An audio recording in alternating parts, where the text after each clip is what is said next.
What is going on? I think it's also kind of interesting. We're seeing Bitcoin hit new records and the dollar actually kind of reversing its pattern all year long and the dollar moving higher at the same time. I don't think that normally happens, does it?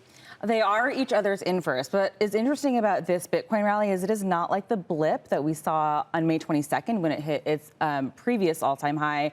This one looks like it does have a lot of staying power. It began in the middle of the week. You saw that rally in tech stocks. It looks like it pushed Bitcoin up to that ceiling at about 110,000 that it's been, struggling to break out of for really the past 2 months.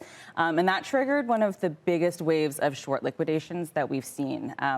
I think I saw something that said the biggest going back to 2021, but in the past 24 hours alone, Frank, more than $600 million in Bitcoin short liquidations, more than $200 million in Ether short liquidations. And then yesterday, you also saw the biggest buying day of the year in both Bitcoin and Ethereum ETFs. So one factor seems to be short covering. People have to cover their shorts, and then that helps Bitcoin move higher. Absolutely. Another cryptocurrency we don't talk as much about is Ethereum.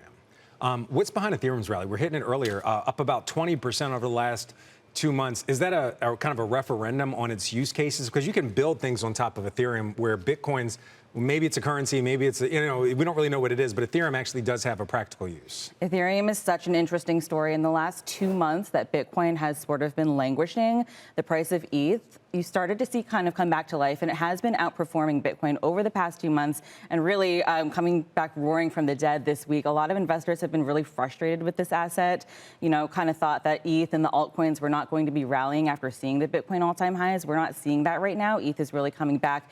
And I think to your point, you do see all of these, not just institutions on the financial side, but also big brands like Amazon and Walmart, Uber, Airbnb, saying we're interested in jumping into the stablecoin game. And as Tom Lee has been saying on our air for the past couple of weeks, Ethereum really is kind of the backbone that supports all of that. Stablecoin and also tokenization of stocks is another theme that's been emerging. But Ethereum is the network that supports all of those themes in crypto.